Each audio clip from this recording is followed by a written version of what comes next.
ಶ್ರೀ ಗಣಪತಿ ಶಾರದಾ ಗುರುಭ್ಯೋ ನಮಃ. ಯತ್ರ ಯೋಗೇಶ್ವರ ಕೃಷ್ಣೋ ಯತ್ರ ಪಾರ್ಥೋ ಧನುರ್ಧರಃ ತತ್ರ ಶ್ರೀ ವಿಜಯ ಭೂತಿರ್ಧ್ರುವ ನೀತಿರ್ಮತಿರ್ಮಮ. ಶ್ರೋತೃಗಳಿಗೆ ಶ್ರೀ ಅಳಸಿಂಗರಾಚಾರ್ಯ ವಿರಚಿತ ಶ್ರೀ ವ್ಯಾಸ ಮಹರ್ಷಿ ಪ್ರಣೀತ ಶ್ರೀಮನ್ ಮಹಾಭಾರತದ ಶಾಂತಿ ಪರ್ವದಲ್ಲಿ ವೃತ್ರನಿಗೆ ಸನತ್ಕುಮಾರನು ಹೇಳಿದ ವಿಷ್ಣು ಮಹಾತ್ಮ್ಯವನ್ನು ಭೀಷ್ಮನು ಯುಧಿಷ್ಠಿರನಿಗೆ ತಿಳಿಸಿದುದು ಎಂಬ 286ನೆಯ ಅಧ್ಯಾಯಕ್ಕೆ ಸ್ವಾಗತ. ಓ ಧರ್ಮಪುತ್ರ, ವೃತ್ರ ಶುಕ್ರರಿಗೆ ಈ ಸಂವಾದವು ನಡೆಯುತ್ತಿರುವಾಗ ಶುಕ್ರಾಚಾರ್ಯನು ಸರ್ವ ಸಮರ್ಥನು ಭಗವಂತನೂ ಆದ ಆ ವಿಷ್ಣುದೇವನಿಗೆ ನಮಸ್ಕಾರವು, ಭೂಮ್ಯಾಕಾಶಗಳೆರಡನ್ನು ತನ್ನ ಬಾಹುಗಳಿಂದ ಧರಿಸಬಲ್ಲ ವಿಷ್ಣುವಿಗೆ ನಮಸ್ಕಾರವು, ಯಾವನ ಶಿರಸ್ಸೆ ಅನಂತವೆನಿಸಿದ ಪರಮ ಪದವೆನಿಸಿರುವುದೋ ಆ ವಿಷ್ಣುದೇವನ ಮಹಾತ್ಮ್ಯವನ್ನು ನಿನಗೆ ತಿಳಿಸುವೆನು ಎಂದು ಹೇಳುತ್ತಿರುವಷ್ಟರಲ್ಲಿ ಧರ್ಮಾತ್ಮನು ಸರ್ವ ಸಂಶಯಗಳನ್ನು ನಿವಾರಿಸಬಲ್ಲವನು ಆದ ಸನತ್ಕುಮಾರ ಮಹರ್ಷಿಯು ಅವರಿಬ್ಬರ ಬಳಿಗೆ ಬಂದು ಸೇರಿದನು. ವೃತ್ರ ಶುಕ್ರರಿಬ್ಬರು ಆ ಮಹರ್ಷಿಯನ್ನು ಭಕ್ತಿಯಿಂದ ಪೂಜಿಸಿ ಉತ್ತಮವಾದ ಆಸನದಲ್ಲಿ ಸುಖಾಸೀನನನ್ನಾಗಿ ಕುಳ್ಳಿರಿಸಿದ ಬಳಿಕ ಶುಕ್ರಾಚಾರ್ಯನು ಅವನನ್ನು ಕುರಿತು, ಓ ಮಹಾಪ್ರಾಜ್ಞ, ಈ ದಾನವೇಂದ್ರನಿಗೆ ಶ್ರೀ ವಿಷ್ಣುವಿನ ಪ್ರಭಾವವನ್ನು ನಿನ್ನ ಬಾಯಿಂದ ತಿಳಿಸಬೇಕು ಎಂದನು. ಆಗ ಸನತ್ಕುಮಾರನು, ಓ ದೈತ್ಯರಾಜ, ವಿಷ್ಣುವಿನ ಮಹಾತ್ಮ್ಯವನ್ನು ಒಳಗೊಂಡ ವಿಷಯಗಳನ್ನು ತಿಳಿಸುವೆನು ಕೇಳು. ಈ ಜಗತ್ತೆಲ್ಲವೂ ಮೊದಲು ಅವನಿಂದಲೇ ಹುಟ್ಟುವುದು, ಅವನಲ್ಲಿಯೇ ನೆಲೆಗೊಂಡಿರುವುದು, ಕೊನೆಯಲ್ಲಿಯೂ ಅವನಲ್ಲಿಯೇ ಲಯಿಸುವುದು. ಆತನೇ ಚರಾಚರಗಳೆನಿಸಿದ ಎಲ್ಲ ಭೂತಗಳನ್ನು ರಕ್ಷಿಸತಕ್ಕವನು. ಕಾಲವು ಬಂದೊಡನೆ ಎಲ್ಲವನ್ನೂ ತನ್ನಲ್ಲಿ ಉಪಸಂಹರಿಸಿ ಇಟ್ಟುಕೊಳ್ಳುವನು. ಸೃಷ್ಟಿ ಕಾಲದಲ್ಲಿ ತಿರುಗಿ ಅದನ್ನು ಹೊರಕ್ಕೆ ಬಿಡುವನು. ಓ ದಾನವ, ಕೇವಲ ತಪಸ್ಸಿನಿಂದಾಗಲಿ ಯಾಗದಿಂದಾಗಲಿ ನಿನಗೆ ಅವನನ್ನು ಪಡೆಯಲು ಸಾಧ್ಯವಿಲ್ಲ. ಇಂದ್ರಿಯ ನಿಗ್ರಹದಿಂದಲೇ ಅವನನ್ನು ಪಡೆಯಬಹುದು. ಆದರೆ ಯಜ್ಞಗಳಾಗಲಿ ತಪಸ್ಸಾಗಲಿ ಪೂರ್ಣವಾಗಿ ಕೆಲಸಕ್ಕೆ ಬಾರವೆಂದು ತಿಳಿಯಬಾರದು. ಹೊರಗಿನ ಮತ್ತು ಒಳಗಿನ ಕರ್ಮಗಳಿಂದಲೂ ಒಂದೇ ದೃಢ ಮನಸ್ಸಿನಿಂದ ಇರುವುದರಿಂದಲೂ ಮನುಷ್ಯನ ಬುದ್ಧಿಯು ಶುದ್ಧವಾಗುವುದು. ಇದೇ ಅಪವರ್ಗವೆಂಬ ಅಕ್ಷಯವಾದ ಸ್ಥಾನವನ್ನು ಪಡೆಯಲು ಉಪಾಯವು. ಕಸಾಲಿಗನು ಅನೇಕಾವರ್ತಿ ಬಹಳ ಪ್ರಯತ್ನದಿಂದ ಬೆಳ್ಳಿಯನ್ನು ಬೆಂಕಿಯಲ್ಲಿಟ್ಟು ಊದಿ ಶುದ್ಧ ಮಾಡುವಂತೆ ಜೀವನು ಕೂಡ ಜನ್ಮ ಜನ್ಮಗಳಲ್ಲಿಯೂ ಮಾಡಿದ ಸತ್ಕರ್ಮಗಳಿಂದ ತನ್ನನ್ನು ಶುದ್ಧನನ್ನಾಗಿ ಮಾಡಿಕೊಳ್ಳುವನು. ಆದರೆ ಕೆಲವರು ಒಂದೇ ಜನ್ಮದಲ್ಲಿಯೇ ಮಹಾಪ್ರಯತ್ನದಿಂದ ತನ್ನನ್ನು ಸಂಪೂರ್ಣ ಶುದ್ಧನನ್ನಾಗಿ ಮಾಡಿಕೊಳ್ಳಲೂಬಹುದು. ಮೈ ಮೇಲೆ ಬಿದ್ದ ಧೂಳನ್ನು ಅದು ಚೆನ್ನಾಗಿ ಅಂಟಿಕೊಳ್ಳುವ ಮೊದಲೇ ಲೀಲಾ ಮಾತ್ರದಿಂದ ಅದನ್ನು ಒರೆಸಿಬಿಡುವಂತೆ ಅಲ್ಪ ದೋಷಗಳನ್ನು ಆಗಾಗ ಪ್ರಯತ್ನದಿಂದ ತೊಳೆದು ಬಿಡಬಹುದು. ಎಳ್ಳೆಣ್ಣೆ, ಸಾಸಿವೆ ಎಣ್ಣೆ ಮುಂತಾದ ತೈಲಕ್ಕೆ ಅಲ್ಪವಾದ ಪುಷ್ಪದಿಂದ ವಾಸನೆಯನ್ನು ಕಟ್ಟಿದರೂ ಅವು ತನ್ನ ಸ್ವಂತ ವಾಸನೆಯನ್ನು ನೀಗಲಾರದು. ಆ ಹೂಗಳ ವಾಸನೆಯನ್ನು ಗ್ರಹಿಸಲಾರವು. ಅದರಂತೆಯೇ ಸ್ವಲ್ಪ ಮಾತ್ರ ಸಂಸ್ಕಾರದಿಂದ ಆತ್ಮಶುದ್ಧಿಯು ಉಂಟಾಗಲಾರದು. ಹಿಂದೆ ಹೇಳಿದ ಅದೇ ತೈಲಗಳಿಗೆ ಅಧಿಕವಾದ ಪುಷ್ಪಗಳನ್ನು ಬಾರಿ ಬಾರಿಗೂ ಸೇರಿಸಿ ವಾಸನೆ ಕಟ್ಟಿದಾಗ ಅವು ತಮ್ಮ ಗಂಧವನ್ನು ನೀಗಿ ಪುಷ್ಪಗಳ ವಾಸನೆಯನ್ನು ಗ್ರಹಿಸುವಂತೆ ಬುದ್ಧಿಯು ತನ್ನಲ್ಲಿ ವಿಷಯ ಸಂಗದಿಂದ ಉಂಟಾದ ದೋಷಗಳನ್ನೆಲ್ಲ ಅನೇಕ ಜನ್ಮಗಳಿಂದಲೂ ಅಭ್ಯಾಸ ಬಲದಿಂದಲೂ ಸತ್ಯದಿಂದಲೂ ತೊಲಗಿಸಬಲ್ಲದು. ಓ ದಾನವೇಂದ್ರ, ಕರ್ಮಾಸಕ್ತಿಯುಳ್ಳ ಮತ್ತು ಕರ್ಮಾಸಕ್ತಿ ಇಲ್ಲದ ಪ್ರಾಣಿಗಳು ಆಯಾ ಕರ್ಮ ವಿಶೇಷಗಳಲ್ಲಿ ತಗಲುವ ರೀತಿಯನ್ನು ನಿನಗೆ ತಿಳಿಸುವೆನು ಕೇಳು. ಸರ್ವೇಶ್ವರನು ಸ್ಥಾವರ ಜಂಗಮಗಳೆನಿಸಿದ ಸಮಸ್ತ ಭೂತಗಳನ್ನು ಸೃಷ್ಟಿಸುವನು. ಅವನಿಗೆ ಮಾತ್ರ ಆದಿಯೂ ಇಲ್ಲ, ಅಂತವೂ ಇಲ್ಲ. ಆತನೇ ಪ್ರಭುವಾದ ಶ್ರೀಮನ್ನಾರಾಯಣನು. ಆ ಶ್ರೀಹರಿಯೇ ಸಕಲ ಪ್ರಾಣಿಗಳಲ್ಲಿಯೂ ಕ್ಷರವೆನಿಸಿದ ದೇಹರೂಪವಾಗಿಯೂ ಅಕ್ಷರವೆನಿಸಿದ ಆತ್ಮರೂಪವಾಗಿಯೂ 11 ವಿಕಾರಗಳುಳ್ಳ ಇಂದ್ರಿಯ ರೂಪವಾಗಿಯೂ ಇದ್ದುಕೊಂಡು ಇಂದ್ರಿಯ ವ್ಯಾಪಾರದಿಂದ ಜಗತ್ತನ್ನು ತಾನೇ ಅನುಭವಿಸುವನು. ಅವನ ಪಾದಗಳೇ ಭೂಮಿ, ಅವನ ಶಿರಸ್ಸೇ ದೇವಲೋಕವು, ದಿಕ್ಕುಗಳೇ ಅವನ ಬಾಹುಗಳು, ಆಕಾಶವು ಅವನ ಕಿವಿ, ಸೂರ್ಯನೇ ಅವನ ತೇಜಸ್ಸು, ಚಂದ್ರನು ಅವನ ಮನಸ್ಸು, ಮಹತ್ತತ್ವವೆಂಬುದು ಅವನ ವೃತ್ತಿಜ್ಞಾನವೆನಿಸುವುದು, ಜಲವು ಅವನ ರಸನೇಂದ್ರಿಯವು, ಗ್ರಹಗಳೆಲ್ಲವೂ ಅವನ ಹುಬ್ಬಿನ ಸಾಲಿನಲ್ಲಿ ಇರುವವು, ನಕ್ಷತ್ರ ಮಂಡಲವನ್ನೇ ಅವನ ನೇತ್ರವನ್ನಾಗಿಯೂ ಅಗ್ನಿಯನ್ನು ಅವನ ಮುಖವನ್ನಾಗಿಯೂ ತಿಳಿ. ಆತನೇ ವಿಶ್ವ ಪ್ರಪಂಚವು, ಆತನೇ ಕಾರಣನು, ಅದಕ್ಕೆ ಕಾರಣನೂ ಅವನೇ, ಈಶ್ವರನು ಅವನೇ. ಎಲ್ಲ ಆಶ್ರಮಗಳಿಗೂ ಅವನೇ ಕಾರಣಭೂತನು. ಅವನನ್ನೇ ಕರ್ಮ ಫಲವನ್ನಾಗಿ ಹೇಳುವರು. ಆತನು ಅವ್ಯಯನು, ಮಂತ್ರಗಳೇ ಅವನ ರೋಮಗಳು, ಪ್ರಣವವೆಂಬುದು ಅವನ ವಾಕ್ಯ, ಎಲ್ಲ ಕಡೆಯೂ ಅವನಿರುವನು. ಅವನಿಗೆ ಅನೇಕ ಮುಖಗಳು, ಅವನೇ ಧರ್ಮವು, ಪ್ರಾಣಿಗಳ ಹೃದಯದಲ್ಲಿ ಇರುವವನು ಅವನೇ. ಬ್ರಹ್ಮವು, ಜ್ಞಾನವು, ತಪಸ್ಸು, ಸದಸತ್ತುಗಳು ಅವನೇ. ಮಂತ್ರವು, ಬ್ರಾಹ್ಮಣವು, ಪಾತ್ರಗಳು, 16 ಮಂದಿ ಋತ್ವಿಕ್ಕುಗಳು, ಇವುಗಳನ್ನೊಳಗೊಂಡ ಯಾಗವು ಅವನೇ. ಬ್ರಹ್ಮನು, ರುದ್ರನು, ಅಶ್ವಿನಿ ದೇವತೆಗಳು, ಇಂದ್ರ, ಸೂರ್ಯ, ವರುಣ, ಯಮ, ಕುಬೇರರು ಅವನೇ. ಹೀಗೆ ಯಜ್ಞದಲ್ಲಿ ಬ್ರಹ್ಮನೇ ಮೊದಲಾದ ಋತ್ವಿಕ್ಕುಗಳು ಬೇರೆಯಾಗಿ ತೋರತಕ್ಕವರಾದರೂ ಎಲ್ಲರೂ ಆ ನಾರಾಯಣನ ಒಂದೇ ರೂಪವನ್ನು ಹೊಂದಿರುವರು. ಸಮಸ್ತ ಜಗತ್ತು ಆ ನಾರಾಯಣನೊಬ್ಬನ ವಶವು. ಹಲವು ರೂಪಗಳಿಂದ ಅವನೊಬ್ಬನೇ ಕಾಣುತ್ತಿರುವನು. ಪ್ರಾಣಿಗಳು ತಮ್ಮ ವಿಜ್ಞಾನದಿಂದ ಅವನನ್ನೇ ಸರ್ವಸ್ವವನ್ನಾಗಿ ತಿಳಿಯುವವು. ಕೊನೆಗೆ ಸದ್ರೂಪದಿಂದ ಕೂಡಿದ ಬ್ರಹ್ಮವೊಂದೇ ಉಳಿಯುವುದು. ಕೆಲವು ಪ್ರಾಣಿಗಳು ಸಹಸ್ರ ಕೋಟಿ ಕಲ್ಪಗಳವರೆಗೆ ಸ್ಥಾವರಗಳಾಗಿಯೇ ಇರುವವು, ಕೆಲವು ಜಂಗಮಗಳಾಗಿಯೇ ಇರುವವು. ಪ್ರಾಣಿಗಳ ಸಂಸಾರ ಗತಿಯ ಸಂಖ್ಯಾ ಪ್ರಮಾಣವನ್ನು ತಿಳಿಸುವೆನು ಕೇಳು.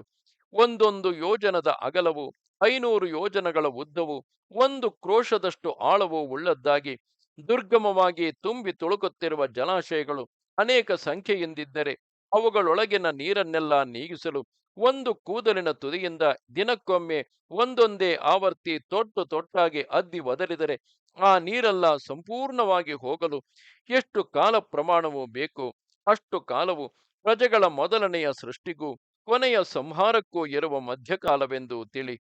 ಜೀವನಿಗೆ ಕಪ್ಪು, ಧೂಮ್ರ, ನಡುತರದ ನೀಲ, ಸಖ್ಯವಾದ ಕೆಂಪು, ಸುಖಕರವಾದ ಹಳದಿ, ಇನ್ನೂ ಅಧಿಕ ಸುಖಕರವಾದ ಬಿಳುಪು ಎಂಬಿ 6 ವರ್ಣಗಳು ಉಂಟೆಂದು ಹೇಳುವರು. ಈ ವರ್ಣ ಭೇದಗಳು ಸತ್ವ, ರಜಸ್, ತಮಸ್ಸುಗಳೆಂಬ 3 ಗುಣಗಳ ಪ್ರಮಾಣ ಭೇದಗಳಿಂದ ಉಂಟಾಗುವವು. ಹೇಗೆಂದರೆ ತಮಸ್ಸು ಅಧಿಕವಾಗಿ, ರಜಸ್ಸು ಮಿತವಾಗಿ, ಸತ್ವವು ತಗ್ಗಿ ಹೋದಾಗ ಕಪ್ಪು ಬಣ್ಣ ಉಂಟಾಗುವುದು. ಅದರಂತೆಯೇ ಉಳಿದವು. ಜೀವನು ಸಾವಿರಾರು ಯೋನಿಗಳಲ್ಲಿ ಜನ್ಮವೆತ್ತಿದ ಮೇಲೆಯೇ ಸಿದ್ಧಿಯನ್ನು ಹೊಂದುವನು. ದೇವನೆನಿಸಿದ ಇಂದ್ರನು ಶುಭಕರಗಳಾದ ಶಾಸ್ತ್ರಗಳನ್ನೆಲ್ಲ ಅಭ್ಯಸಿಸಿ ಅನುಭವ ಸಿದ್ಧವಾಗಿ ಹೇಳಿದ ಸಿದ್ಧಿಯೇ ಅದೆಂದು ತಿಳಿ. ಬೇರೆ ಬೇರೆ ಗತಿಗಳೆಂಬುದು ಪ್ರಜೆಗಳಿಗೆ ವರ್ಣದಿಂದ ಉಂಟಾದವು. ವರ್ಣವೆಂಬುದು ಕಾಲದಿಂದ ಉಂಟಾದುದು.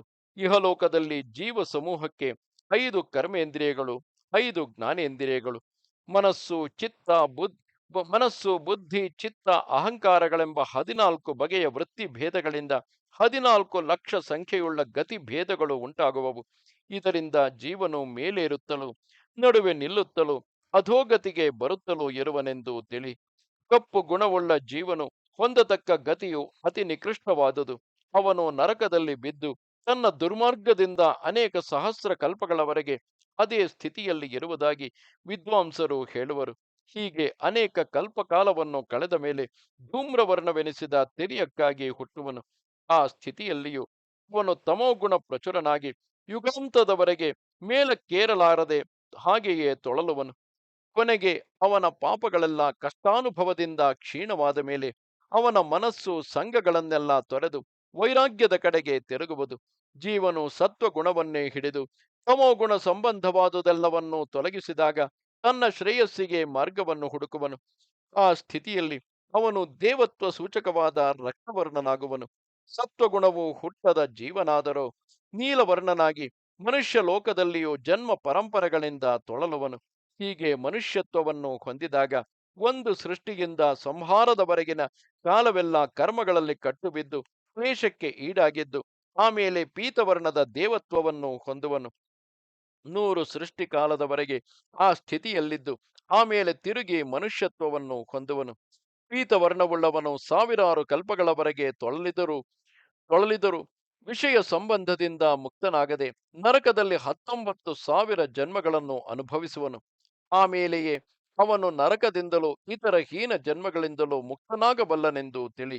ಅವನು ದೇವಲೋಕದಲ್ಲಿ ಅಡಿಗಡಿಗೆ ಸುಖಗಳನ್ನು ಅನುಭವಿಸುವನು. ಆಗಾಗ ಅಲ್ಲಿಂದ ಜಾರಿ ಮನುಷ್ಯತ್ವವನ್ನು ಹೊಂದುವನು.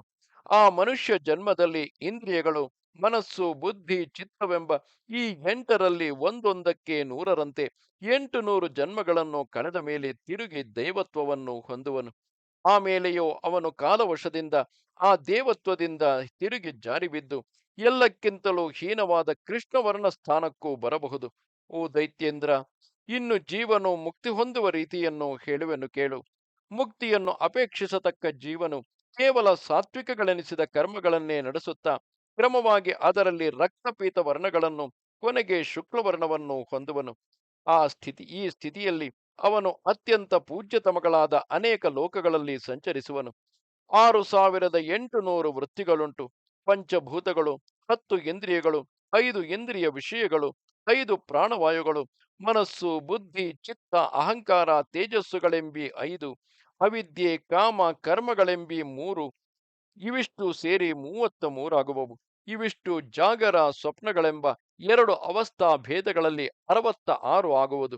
ಸುಷುಪ್ತಿಯಲ್ಲಿ ಅವಿದ್ಯೆಯಿಂದ ಆವೃತವಾದ ಸ್ವರೂಪಾನಂದಾನುಭವ, ಅದಕ್ಕೆ ಸಾಧನವಾದ ಅವಿದ್ಯೆ, ಇವೆರಡು ಸೇರಿ 68 ಇವು ದಿನ ಭೇದಗಳಿಂದ ಹಲವು ತೆರನಾಗಿ 6800 ಎಂದು ಹೇಳಲ್ಪಟ್ಟಿದೆ. ಇದಕ್ಕೆ ಹಲವರು ಹಲವು ವಿಧವಾಗಿ ಅರ್ಥ ಭೇದಗಳನ್ನು ಮಾಡುವರು. ಈ ವೃತ್ತಿಗಳೆಲ್ಲವೂ ಮನಃಕಲ್ಪಿತಗಳೇ ಆದುದರಿಂದ ಬ್ರಹ್ಮಜ್ಞಾನಿಗಳ ಮನಸ್ಸಿಗೆ ವಿರುದ್ಧಗಳೇ ಆಗಿವೆ. ಜಾಗರ, ಸ್ವಪ್ನ, ಸುಷುಪ್ತಿಗಳೆಂಬ 3 ಅತಿಕ್ರಮಿಸಿದಾಗಲೇ ಶುಕ್ಲವರ್ಣದ ಉತ್ತಮ ಗತಿ ಎಂಬುದು ಏರ್ಪಡುವುದು. ಎಂದರೆ ಈ 3 ಅವಸ್ಥೆಗಳನ್ನು ಅತಿಕ್ರಮಿಸಿದ ತುರೀಯಾವಸ್ಥೆಯೇ ಉತ್ತಮ ಗತಿ ಎನಿಸುವುದು. ಅವನಿಗೆ ಜನನ ಮರಣ ರೂಪವಾದ ಅನಿಷ್ಟವು ಆ ಒಂದು ಜನ್ಮದಲ್ಲಿ ಮಾತ್ರ ಬರುವುದು. ಆದರೆ ಆ ಗತಿಯಲ್ಲಿಯೂ ಯೋಗ ಪ್ರಭಾವದಿಂದ ಉಂಟಾಗುವ ಸುಖವನ್ನು ತೊರೆಯಲಾರದ ಯೋಗಿಯು ಅದೇ ದೇಹದಲ್ಲಿ 100 ಕಲ್ಪಗಳು ಸುಖವಾಗಿದ್ದು ಆಮೇಲೆ ಮಹೋಲೋಕ, ಜನೋಲೋಕ, ತಪೋಲೋಕ, ಸತ್ಯಲೋಕಗಳಲ್ಲಿ ವಾಸಿಸುವನು. 6ನೆಯ ವರ್ಣದ ಸಿದ್ಧಿಯನ್ನು ಪಡೆದು ಪೂರ್ಣ ಸಿದ್ಧನಾಗದ ಯೋಗಿಯು ರಾಗಾದಿ ಕ್ಲೇಶಗಳನ್ನು ನೀಗಿದವನಿಗೆ ಲಭಿಸತಕ್ಕದು ಮತ್ತು ಜ್ಞಾನೇಂದ್ರಿಯ ಮನೋಬುದ್ಧಿಗಳೆಂಬ 7 ಮೀರಿದುದು ಆದ 100 ಜನ್ಮಗಳಲ್ಲಿ ತನ್ನ ಕರ್ಮಶೇಷದಿಂದ ವಾಸಿಸುವನು. ಆಮೇಲೆ ತಿರುಗಿ ಮನುಷ್ಯತ್ವವನ್ನು ಹೊಂದಿ ಅದರಿಂದ ಆಚೆಗೆ ಕ್ರಮವಾಗಿ ಆ ಮನುಷ್ಯತ್ವದಿಂದ ಮೇಲೆ ಮೇಲೆ ಉತ್ತಮ ಜನ್ಮಗಳನ್ನು ಹೊಂದಲು ಯತ್ನಿಸುವನು. ಅವನು ಹೀಗಿರುವಾಗ ಸಮಾಧಿಯಿಂದಲೂ ಅದನ್ನು ಬಿಟ್ಟು ಬರುವುದರಿಂದಲೂ ತನ್ನ ಪ್ರಭಾವವು ಹೆಚ್ಚಲು ಮೇಲಿನ ಸಪ್ತಲೋಕಗಳನ್ನು 7 ಸಂಚರಿಸುವನು. ಆತ್ಯಂತಿಕ ಮುಕ್ತಿಯನ್ನು ಬಯಸುವ ಆ ಯೋಗಿಯು ಆ 7 ತನ್ನ ಜ್ಞಾನದಿಂದ ನಿರಾಕರಿಸಿ ಜೀವಲೋಕದಲ್ಲಿದ್ದು ನಿಸ್ಸಂಗನಾಗಿ ವರ್ತಿಸುವನು. ಅವು 7 ಕೂಡ ಅವನಿಗೆ ಶೋಕ ಕಾರಣವಾಗಿ ತೋರುವವು. ಅವನ್ನು ತೊಲಗಿಸಿದ ಮೇಲೆ ಅನಂತವೂ ಅವ್ಯಯವೂ ಆದ ಪದವನ್ನು ಹೊಂದುವನು. ಅವನು ಹೊಂದುವ ಸ್ಥಾನವನ್ನು ಕೆಲವರು ಶಿವಪದವೆಂದು, ವಿಷ್ಣು ಪದವೆಂದು, ಬ್ರಹ್ಮ ಪದವೆಂದು, ಆದಿಶೇಷನ ಸ್ಥಾನವೆಂದು, ನರಕ ಸ್ಥಾನವೆಂದು, ಚಿದ್ರೂಪ ಸ್ಥಾನವೆಂದು, ಸರ್ವವ್ಯಾಪಕನಾದ ಈಶ್ವರನ ಸ್ಥಾನವೆಂದು ವಿಧ ವಿಧವಾಗಿ ಹೇಳುವರು. ವಾಸ್ತವದಲ್ಲಿ ಈ ಎಲ್ಲ ದೇವತೆಗಳಿಗೂ ನೆಲೆಯಾಗಿ ಆ ಶ್ರೀ ಮಹಾವಿಷ್ಣುವು ನೆಲೆಗೊಂಡಿರತಕ್ಕ ಪರಮ ಪದವೇ ಅದು. ಪ್ರಳಯವು ಬಂದಾಗ ಎಂದರೆ ಕೊನೆಗಾಲದಲ್ಲಿ ಜ್ಞಾನದಿಂದ ಸ್ಥೂಲ ಸೂಕ್ಷ್ಮ ಕಾರಣ ಶರೀರಗಳನ್ನೆಲ್ಲ ಪೂರ್ಣವಾಗಿ ದಗ್ಧ ಮಾಡಿದವರೇ ಆ ಬ್ರಹ್ಮಸ್ಥಾನವನ್ನು ಹೊಂದುವರು. ಎಲ್ಲ ಪ್ರಜೆಗಳು, ಇಂದ್ರಿಯ ರೂಪಿಗಳಾದ ದೇವ ಸಮೂಹಗಳು, ಬ್ರಹ್ಮಲೋಕದಲ್ಲಿ ಅಮರರೆನಿಸಿಕೊಂಡವರು ಕೊನೆಗೆ ಆ ಸ್ಥಾನವನ್ನೇ ಸೇರುವರು. ಪ್ರಳಯ ಕಾಲದಲ್ಲಿ ದೇವತ್ವವನ್ನು ಹೊಂದಿದರು. ಇನ್ನು ಕರ್ಮಶೇಷವು ಮಿಕ್ಕಿರುವ ಜೀವಗಳು ತಾವು ಪೂರ್ವಕಲ್ಪದಲ್ಲಿ ಹೊಂದಿದ್ದ ಜನ್ಮ ಪರಂಪರೆಗಳನ್ನೇ ತಿರುಗಿ ಹೊಂದುವವು. ಆ ಕರ್ಮಶೇಷವು ಮುಗಿದ ಮೇಲೆ ಶಾಶ್ವತವಾದ ಬ್ರಹ್ಮಲೋಕವನ್ನು ಹೊಂದುವವು. ಸಿದ್ಧಲೋಕಗಳಿಂದ ಕ್ರಮವಾಗಿ ಕೆಳಕ್ಕೆ ಇಳಿದವರು ತಿರುಗಿ ಅದೇ ವಿಲೋಮ ಕ್ರಮದಿಂದ ತಮ್ಮ ಗತಿಯನ್ನು ಹೊಂದುವರು. ಸಾಮಾನ್ಯ ಜೀವರು ಇದಕ್ಕೆ ವಿರುದ್ಧವಾಗಿ ರೂಪ, ವೇಷ, ಬಲಾದಿಗಳನ್ನು ಹೊಂದಿ ತಮ್ಮ ತಮ್ಮ ಕರ್ಮ ಫಲಗಳನ್ನು ಅನುಭವಿಸುವರು. ಬ್ರಹ್ಮಜ್ಞನಾದರೂ ತಾನು ಪೂರ್ವಕಲ್ಪದಲ್ಲಿ ನಡೆಸಿದ ಕರ್ಮ ಫಲವನ್ನು ಅನುಭವಿಸುತ್ತಿರುವವರೆಗೆ ಸಕಲ ಪ್ರಾಣಿಗಳು ಪರಾವರಗಳೆಂಬ ವಿದ್ಯೆಗಳು ಅವನ ಅಂಗಗಳಲ್ಲಿಯೇ ಸೇರಿರುವವು. ಆಮೇಲೆ ಅವನು ಶುದ್ಧ ಭಾವನೆಯಿಂದ ಪಂಚೇಂದ್ರಿಯ ರೂಪವಾದ ಮನಸ್ಸನ್ನು ಸಮಾಧಿಯಲ್ಲಿ ವಶ ಮಾಡಿಕೊಂಡು ಶುದ್ಧ ಮನಸ್ಸಿನಿಂದ ಬ್ರಹ್ಮ ಸಾಕ್ಷಾತ್ಕಾರ ರೂಪವಾದ ಪರವಿದ್ಯೆಯನ್ನು ಹೊಂದುವನು. ಆಮೇಲೆ ಅವನು ನಿರ್ವಿಕಾರವು, ಇತರರಿಗೆ ದುರ್ಲಭವು, ಅಕ್ಷಯವೂ ಆದ ಬ್ರಹ್ಮ ಸ್ವರೂಪವನ್ನು ಹೊಂದುವನು. ಅದೇ ಆ ಪರಮ ಪದವೆಂಬುದು. ದೈತ್ಯರಾಜ, ಆ ಶ್ರೀಮನ್ನಾರಾಯಣನ ಮಹಿಮೆಯನ್ನು ನಿನಗೆ ಇದರಿಂದ ನಿರೂಪಿಸುವುದಾಯಿತು ಎಂದನು. ಆಗ ವೃತ್ರನು, ಓ ಮಹಾತ್ಮ, ಹೀಗಿದ್ದ ಮೇಲೆ ನನಗೆ ಶೋಕ ಕಾರಣವೇ ಇಲ್ಲ. ನಿನ್ನ ಈ ತತ್ವೋಪದೇಶವನ್ನು ಕೇಳಿದ ಮೇಲೆ ನನಗೆ ಶೋಕ ಕಾರಣವೇ ಇಲ್ಲ. ನಿನ್ನ ತತ್ವೋಪದೇಶವನ್ನು ಕೇಳಿದ ಮೇಲೆ ನನ್ನ ಸಮಸ್ತ ಪಾಪಗಳು ತೊಲಗಿದಂತೆಯೇ. ಮಹಾ ತೇಜಸ್ವಿಯಾದ ವಿಷ್ಣುವಿನ ಕಾಲಚಕ್ರವು ಪ್ರಬಲ ವೀರ್ಯವುಳ್ಳದ್ದು. ಆ ಕಾಲಚಕ್ರದ ಪರಿವರ್ತನವನ್ನು ನಾನು ನೋಡುತ್ತಲೇ ಇರುವೆನು. ಎಲ್ಲ ಸೃಷ್ಟಿಯು ಎಲ್ಲಿಂದ ಬರುವುದೋ ಅಂತಹ ಆ ವಿಷ್ಣುವಿನ ಸ್ಥಾನವು ಸನಾತನವಾದುದು. ಪುರುಷೋತ್ತಮನಾದ ಅವನಲ್ಲಿಯೇ ಸಮಸ್ತ ಜಗತ್ತು ಅಡಗಿರುವುದು.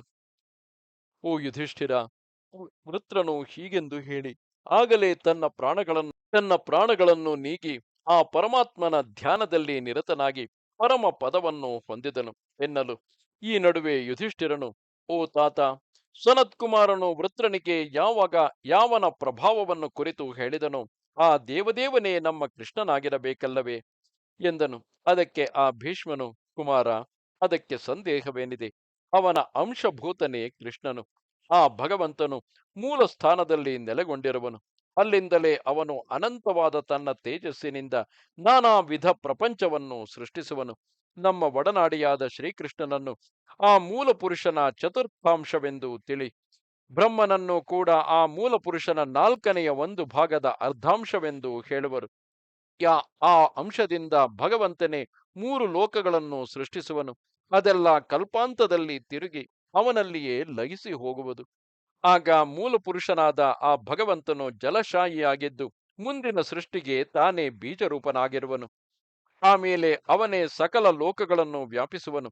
ಅಪ್ರಮೇಯನು ಅನಂತನೂ ಆದ ಆ ಭಗವಂತನು ಎಲ್ಲದರಲ್ಲಿಯೂ ಅಡಗಿರುವನು. ಹೀಗೆ ಸಮಸ್ತ ಪ್ರಪಂಚವು ಅವನಲ್ಲಿಯೇ ಅಡಗಿದ್ದು ಅವನಿಂದ ಸೃಷ್ಟಿಸಲ್ಪಟ್ಟು ಸ್ಥೂಲ ರೂಪಕ್ಕೆ ಬರುವುದು ಎಂದನು.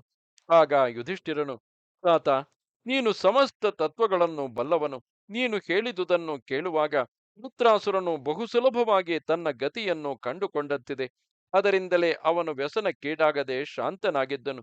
ಶುಕ್ಲವರ್ಣನಾಗಿ ಶುದ್ಧ ಜಾತಿಯಲ್ಲಿ ಹುಟ್ಟಿ ಶುದ್ಧ ಸತ್ವ ಗುಣವುಳ್ಳವನಾಗಿದ್ದ ಅವನು ನರಕ ಗತಿಯಿಂದ ತಪ್ಪಿ ಸಾಧ್ಯರೆಂಬ ದೇವತೆಗಳ ಸ್ಥಾನವನ್ನು ಹೊಂದಿದನು. ಇಲ್ಲಿಗೆ ತಿರುಗಿ ಬರುವ ಸ್ಥಿತಿಯಲ್ಲಿ ಇಲ್ಲ. ಅಂತಹ ಗುಣವುಳ್ಳವನಿಗೆ ತಿರಿಯ ಗತಿಯಾಗಲಿ ನರಕ ಗತಿಯಾಗಲಿ ಇಲ್ಲವೆಂಬುದು ಸಿದ್ಧವೇ. ಪೀತವರ್ಣವುಳ್ಳವನಾಗಲಿ ರಕ್ತವರ್ಣವುಳ್ಳವನಾಗಲಿ ತಾಮಸ ಕರ್ಮಗಳಿಂದ ಆವೃತನಾಗಿ ಹಿರಿಯಕ್ಕುಗಳಲ್ಲಿ ಹುಟ್ಟುವನೆಂಬುದು ಸಿದ್ಧವು. ಈಗ ನಮ್ಮ ಸ್ಥಿತಿಯು ಅದೇ ವಿಧವಾಗಿದೆ. ನಾವು ಮಹತ್ತಾದ ಆಪತ್ತುಗಳಲ್ಲಿ ಸಿಕ್ಕಿ ರಕ್ತವರ್ಣವುಳ್ಳವರಾಗಿರುವೆವು. ಸುಖ ದುಃಖಕ್ಕೆ ಕಾರಣಗಳಾದ ವಸ್ತುಗಳಲ್ಲಿ ತಗುಲಿಕೊಂಡಿರುವೆವು. ಇನ್ನು ಮುಂದೆ ನಮಗುಂಟಾಗತಕ್ಕ ಗತಿ ಯಾವುದು? ಇದಕ್ಕಿಂತಲೂ ಅಧಮವಾದ ನೀಲವರ್ಣವೇ, ಅಧಮಾಧಮವಾದ ಕೃಷ್ಣವರ್ಣವೇ? ಇದನ್ನು ನನಗೆ ತಿಳಿಸಬೇಕು ಎಂದನು. ಅದಕ್ಕೆ ಆ ಭೀಷ್ಮನು, ಧರ್ಮಪುತ್ರ, ಪಾಂಡವಿನ ಮಕ್ಕಳಾದ ನೀವು ಅತ್ಯಂತ ಶುದ್ಧ ವಂಶದಲ್ಲಿ ಹುಟ್ಟಿದವರು, ವ್ರತನಿಷ್ಠರು. ಇಂತಹ ನೀವು ದೇವಲೋಕದಲ್ಲಿದ್ದು ತಿರುಗಿ ಮನುಷ್ಯ ಲೋಕಕ್ಕೆ ಬರುವಿರಿ. ಸೃಷ್ಟಿ ಇರುವವರೆಗೂ ನೀವೆಲ್ಲರೂ ಸುಖವಾಗಿದ್ದು ತಿರುಗಿ ಹೊಸ ಸೃಷ್ಟಿಯಲ್ಲಿಯೂ ದೇವತ್ವವನ್ನು ಹೊಂದಿ ಎಲ್ಲಾ ಸುಖಗಳನ್ನು ಅನುಭವಿಸುತ್ತಾ ಕೊನೆಗೆ ಸಿದ್ಧರಲ್ಲಿ ಗಣಿಸಲ್ಪಡುವಿರಿ. ನೀವು ಇದಕ್ಕಾಗಿ ಭಯಪಡದೆ ಉಲ್ಲಾಸದಿಂದಿರಿ ಎಂದನು. ಇದು 286ನೆಯ ಅಧ್ಯಾಯವು. ನಮಸ್ತೆ ಶಾರದೆ ದೇವಿ, ಕಾಶ್ಮೀರ ಪುರವಾಸಿನಿ, ತ್ವಾಮಹಂ ಪ್ರಾರ್ಥಯೇ ನಿತ್ಯಂ, ವಿದ್ಯಾದಾನಂಚ ದೇಹಿಮೆ. ನಮಸ್ಕಾರ.